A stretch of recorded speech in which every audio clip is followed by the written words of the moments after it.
why I don't have kids, why I never had a family of my own. This is actually a question that I tend to get a lot, and I realized recently that I never actually did a coaching video on this. I mean, I've answered individual commenters who've asked me this when I've happened to see it. However, I've just gotten it way too often where I decided I'm just going to do a coaching video on this and just put this to bed once and for all. So why didn't I ever have my own kids?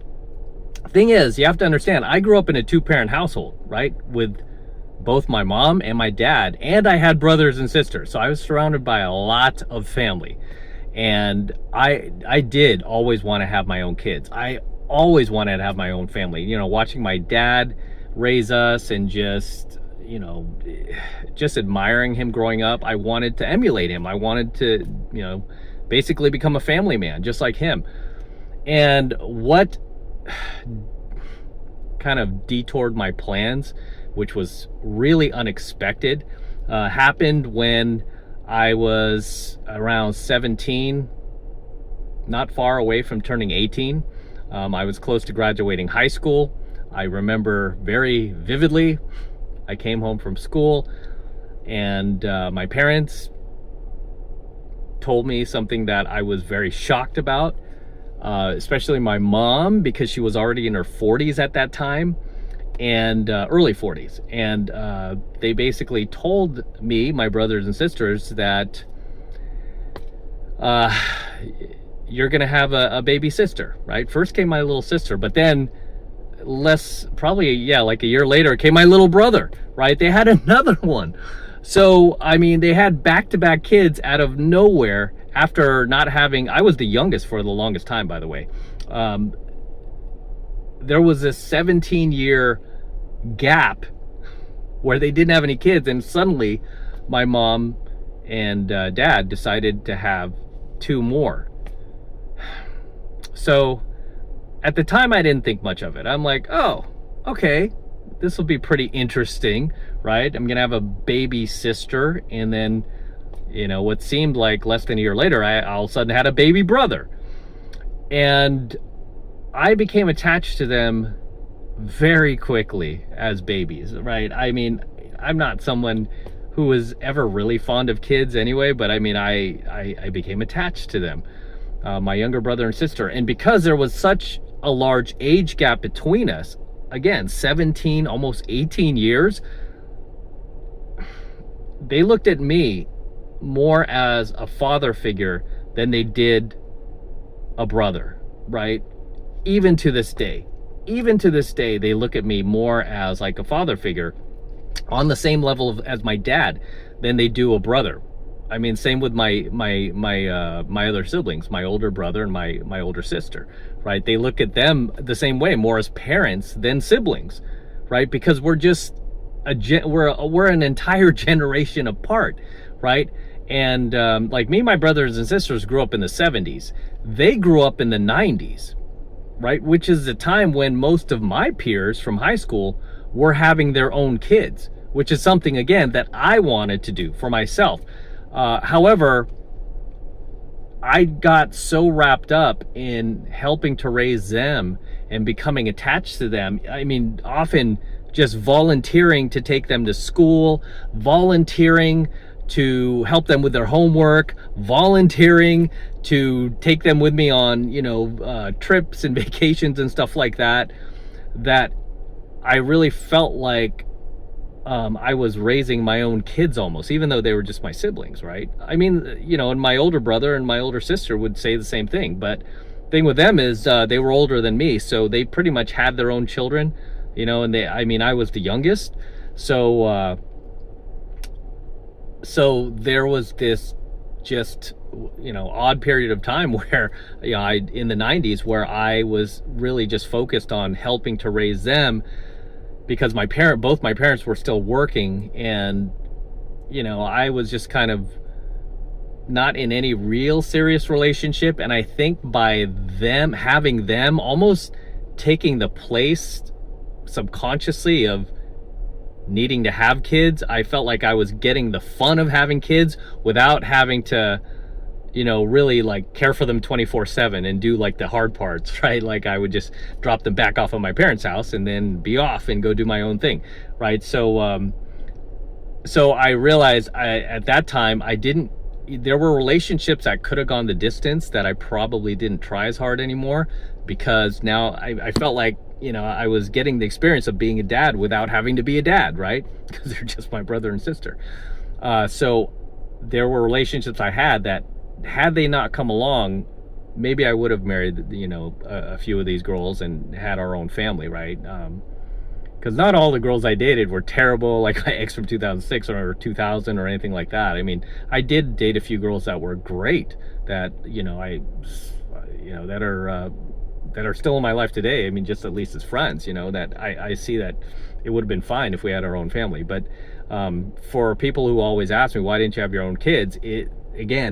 I pretty much spent the 90s and well into the 2000s helping to raise my younger brother and sister, and acting almost as like a surrogate parent, if that makes any sense, because there was such a large age gap between us, and I would have to take on that role whenever they'd step out of line. I'd be like, hey, knock that off. Hey, stop, right? I would have to discipline them. Whereas when you have a sibling who's your own age or around your own age, you can't really discipline each other because you're not going to listen. Even my older brother, who was only a few years older than me, tried to discipline me a few times. I'm like, nah, I don't got to listen to you, right?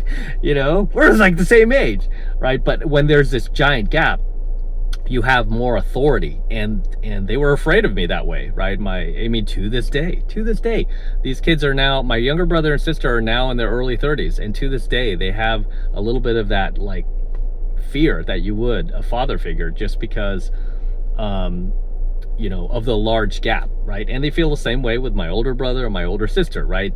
They're on their best behavior when they are around us, even though technically we are all brothers and sisters, right?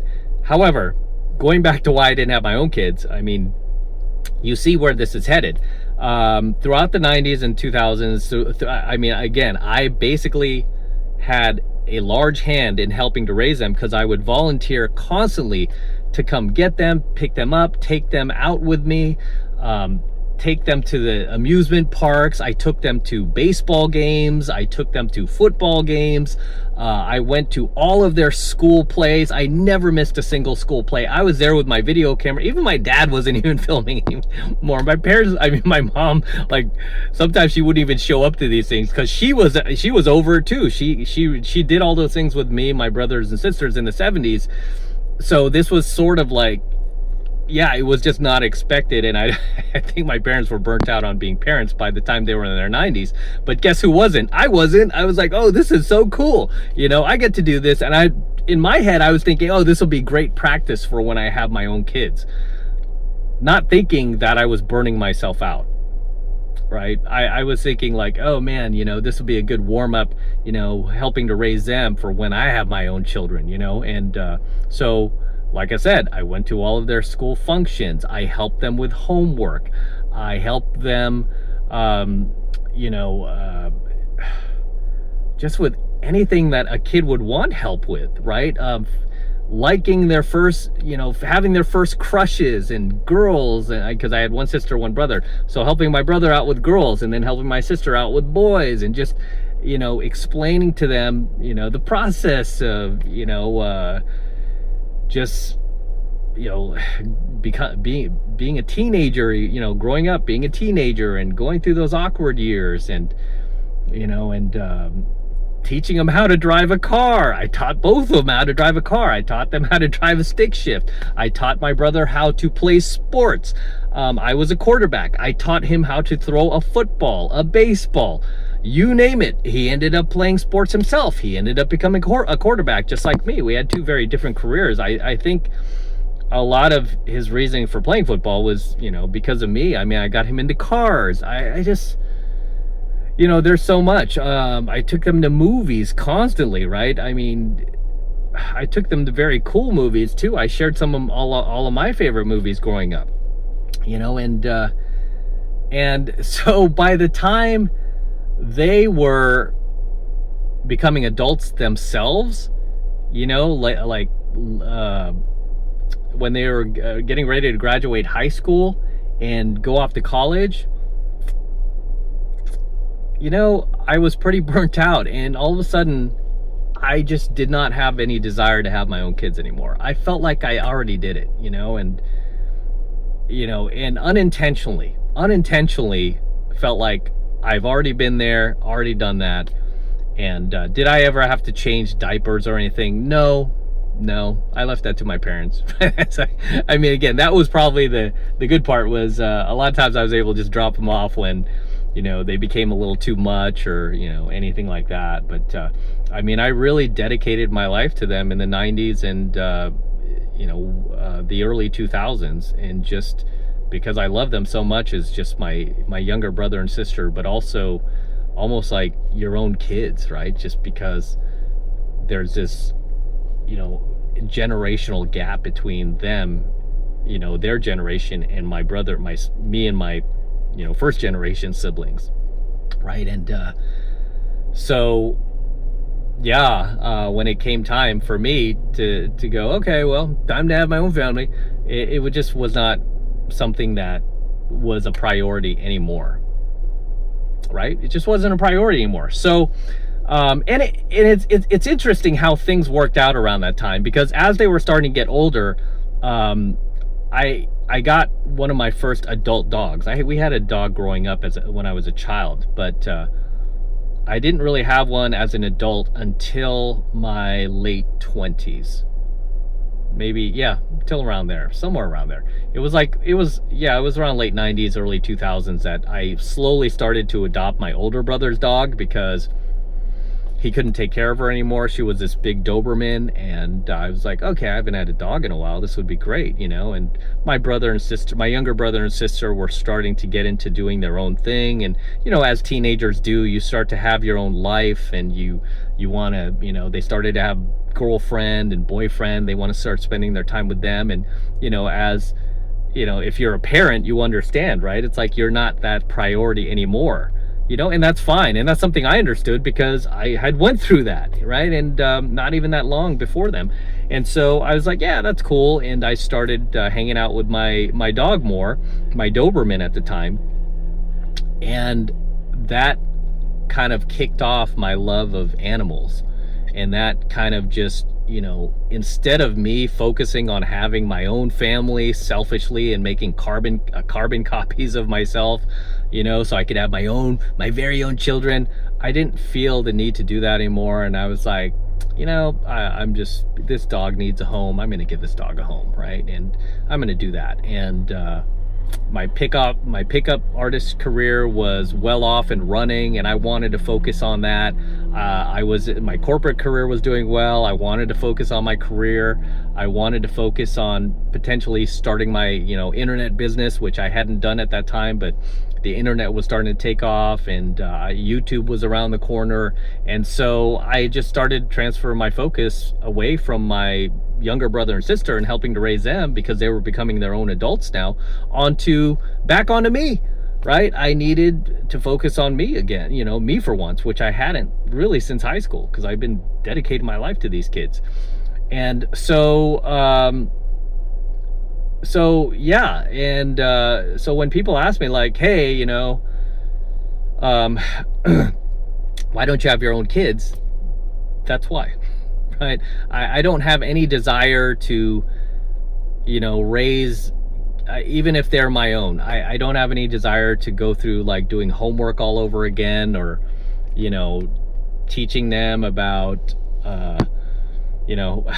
going to their school functions. I just, that's something I feel like I already did, and even my older brother and older sister, who did have their own kids and who did also help with my younger brother and sister, I feel like they were twice as burnt out, right? They're twice as burnt out. Whereas, because I never had my own family, I was able to divert a lot of my leftover energy onto my career, and building a successful career and building a successful business and helping guys all around the world. So when guys go, oh, you're gonna regret not having your own kids. It's like, dude, you have to know my story. You cannot just judge somebody thinking that, oh, they don't want to have their own kids because, you know, they're a dick or whatever else. You know, it's like, there's a reason why I did not have my own children, and that is the reason. And then like I said, I started to get more involved with animals and, you know, and rescuing dogs, and that was something that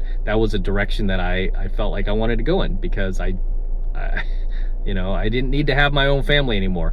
And not only that, but it ended up working out because of my following I was able to build on YouTube, right? Which really isn't that much comparatively to guys who have like millions of subscribers, right? I mean, but in the red pill space, it's a big deal that I have, you know, 350,000 subscribers. And over the last decade plus, the amount, I mean, literally the amount of thank you letters and messages from guys telling me I saved their lives, telling me I stopped them from committing suicide, telling me that they grew up in a single parent household or some orphanage or some foster home and they didn't have any direction. Then they found me and I gave them direction. I gave them advice that changed their lives, saved their lives, to the point where so many of these guys ended up fixing their lives. Many of you guys have had your own families because of me. Many guys have named their kids after me, which is insane. You know, so I feel like I've done a lot more good by taking the life path that I did, where I felt like I got to experience raising children, my brother and sister, and also I got to, instead of having my own family and having my own kids, I feel like a lot of you younger guys who follow me have become my own kids because of all the thank you messages and letters you've sent me. On Father's Day, FYI, on Father's Day, because I'm sure a few of these guys were like thinking, oh, on Father's Day, you don't get the card I do. Dude, you should see my inbox on Father's Day, but on my IG, on my Facebook, through my email. Guys are sending me Father's Day cards. Guys that I've never met, just guys that follow me from YouTube. Guys that, again, thank me for saving their lives, or thank me for helping them meet the woman of their dreams, that they ended up marrying, that they ended up having a family with. These guys send me Father's Day cards. Some of them who despise their own dads, who were, you know, whose dads were like alcoholics or drug addicts, or who were just never there for them. Instead of sending their own dad a Father's Day card, they send me the Father's Day card. They're like, you know, you taught me way more than my dad ever taught me. I'm sending you the Father's Day card, you know? And so life just has a funny way of working itself out, guys, you know? And I do not regret not becoming, you know, like a human father, you know, one bit, because of the amount of reward that I've gotten from helping all of you guys, right? Again, the hundreds of thousands of guys that follow me, the 350,000, put it that way. I made it sound too big. It's not that big. 350,000 guys follow me. I mean, helping all of you guys, I feel like I've added 1,000, 100,000, 350,000 times more value to the world and to men and to the younger guys out there than I ever would have if I had selfishly just tried to have kids of my own. Like, say I had like 2 or 3 kids of my own and just tried to raise them, and probably would never have done YouTube, right? I probably, you know, and that's another thing that scared me from having my own family after my younger brother and sister was, because I did think about it, right? I did think about it. I would have had to, I don't know if I would have wanted to gamble by having my own business. I don't think I would have taken the risks that I did in life, which allowed me to become successful financially. The reason I was able to take those risks is because I didn't have a family, right? I didn't have to worry about, you know, little Joey not being able to eat, or, you know, my kids not being able to have lunch money or anything like that. I didn't have to worry about that, because I'm like, okay, if I screw up, if I lose everything, it's just me, right? I'm fine. It's just me and my Doberman. I'm like, we'll be fine, right? And even then, when I went bust a few times, I was worried about how am I going to feed her, right? I told a story many times about how I was in the line at McDonald's trying to buy a cheeseburger, which seems like yesterday to me, and I was in the back of my 1992 Jeep Cherokee Laredo, which was already well over a decade old, you know, well, like 15 years old at that time, and I'm like scraping around for pennies and nickels so I could buy this cheeseburger that was like 89 cents or something like that. And I was calculating like how much change I had in my hand versus, okay, maybe if I don't get the cheese, I could save 12 cents, right? Like a dime plus the tax, maybe 12 or 13 cents. I think I have enough for just a plain hamburger, but I ended up finding an extra like quarter or something. I was like, oh, I'm gonna splurge on the cheeseburger. You know, I mean, those are things I would not, those are risks I would not have taken had I had kids. Okay. A lot of crazy things I did, a lot of crazy risks I took, especially financial, I would not have taken had I had my own family. I would have just sucked it up, got my corporate job, and probably stayed there, and probably not have been too happy, right? Because even though I had a great job, I just felt, and my gut was telling me there's more, right? I felt like I wanted to do more. I wanted to help other people. I felt like working there, I was just helping myself, right? I mean, I had a new Mercedes at the time, a top down, you know, when I got back on my feet. Fortunately, as Fortune 100 hired me, AT&T, it was AT&T, that was the company I worked for.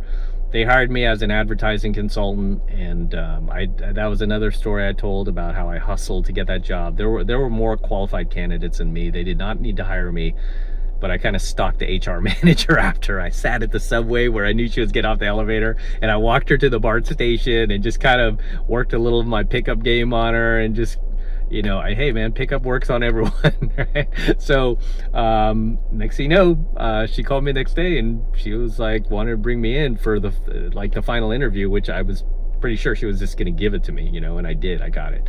But yeah, and that put me back on my feet. 6 months after, you know, after being like pretty broke, I was able to buy my first Mercedes. 6 months later was this top down like SLK 230, and yeah, it was a great feeling. And I could easily have stayed at that job for the rest of my life. I would have lived comfortably. I was making over 6 figures. I had an expense account. I had free housing. I would have been fine. I would have been fine. But again, I felt like I was only helping myself, and I wasn't helping anyone else. I was just helping myself, right? Whereas doing what I do, I feel like I'm helping a whole lot of guys, man. A whole lot of guys. It's like, you know, as you guys know, I lost my dog Cash, my pug of almost 18 years, recently, just less than a month ago. And I'm not ready to replace him. I'm not ready to get another dog. And, you know, I mean, it's tough for Gizmo because Gizmo's super depressed without brother. But in the meantime, I feel like, okay, I have some extra space, and I'm not looking to adopt a dog right now, but I can foster. So I've been going around to these animal shelters and looking for dogs that are on the euthanization list, that are about to be euthanized, and making plans to just get them out of there. So I have a plot to save like 3 or 4 dogs in the next week or so, and I'm going to bring them to a few rescues in the Bay Area, because there's a lot of these here, a lot of these a lot of these pet rescues that will take these dogs in and try to find them good homes where they won't kill them, right? Because right now these animals are sitting in no-kill shelters, and that's another thing. I want a cattle dog, man. I want an Australian cattle dog, a specific type with the mask on the face and everything, but you don't see those pop up in these shelters, at least ones that are, you know, not too rambunctious and at the right weight. There's a specific one I'm looking for that I can easily get from a breeder. All I have to do is contact a breeder. They will ship that dog right out to me. I could have that dog by tomorrow, right? But I don't want to be selfish, because I know there are dogs out there that are going to be euthanized, and I wouldn't feel good about it getting a dog that I got from a breeder, knowing that I could have saved probably 4 or 5 other animals. You know, I don't know. It's just me. It's just me. Just like how Cash and Gizmo fell into my lap, just like how my Doberman fell into my lap, right?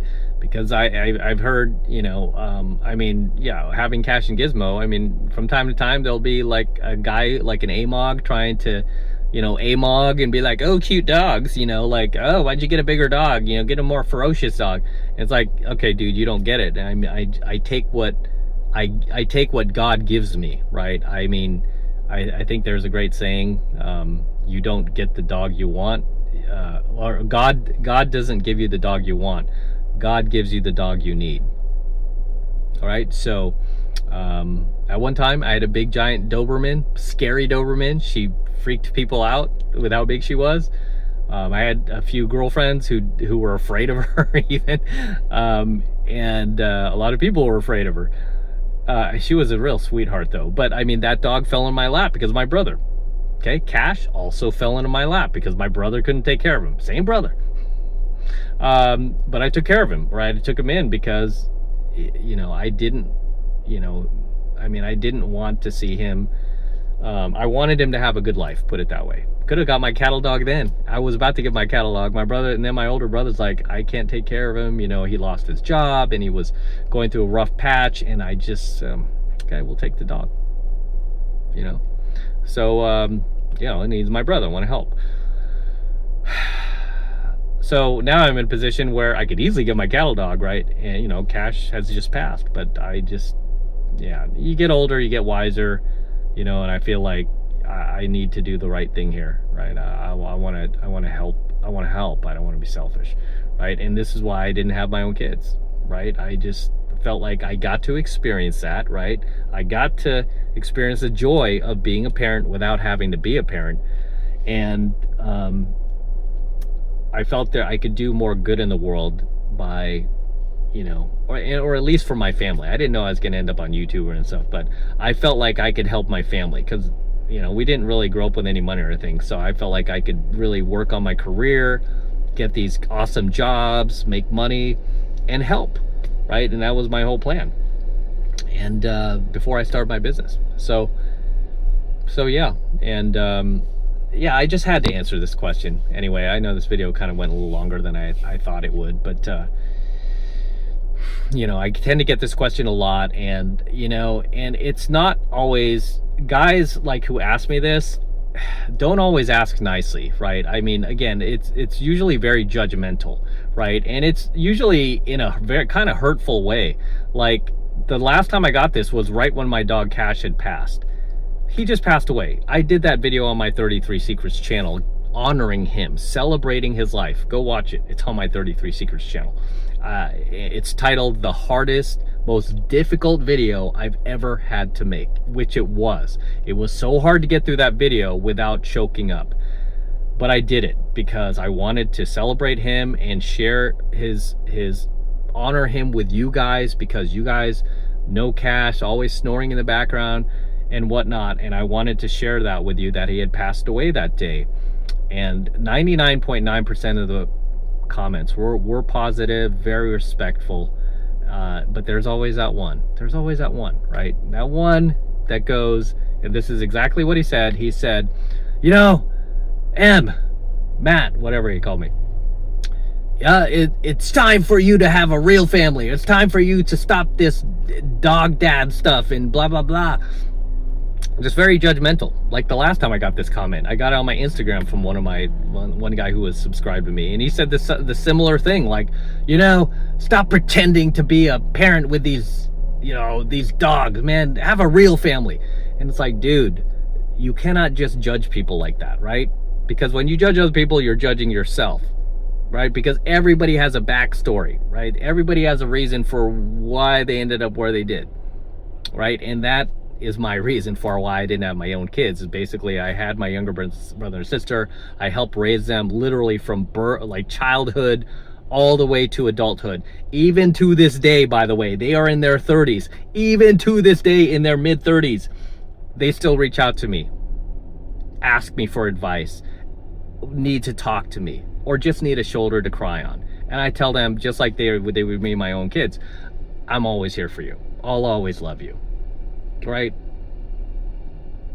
I'll always try to help you any way I can. Right?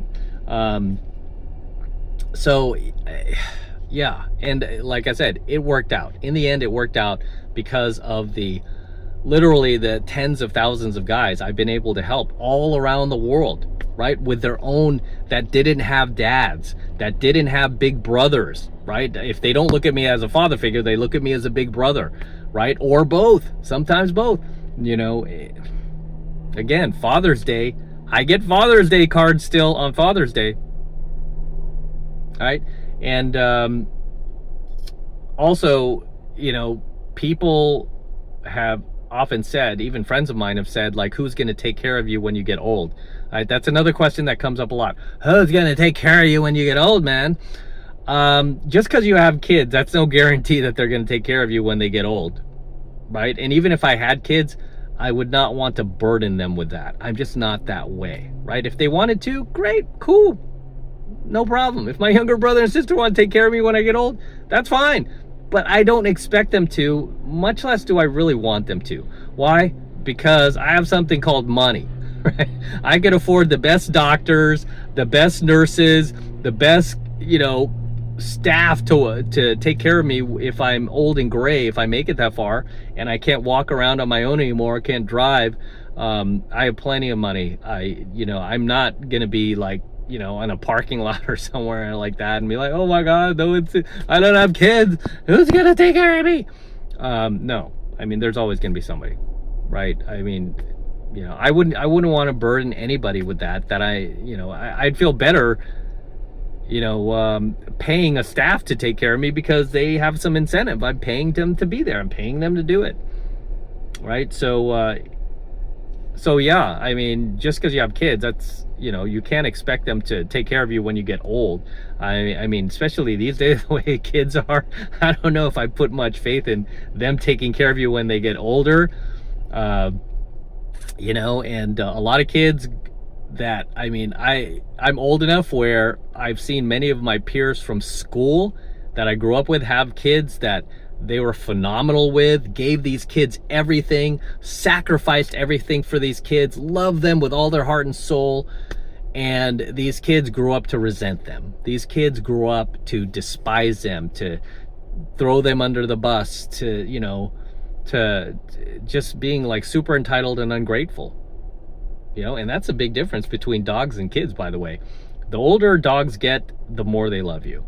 And having raised, you know, kids myself now, my siblings, and seen, you know, my best of friends from school raise their own kids,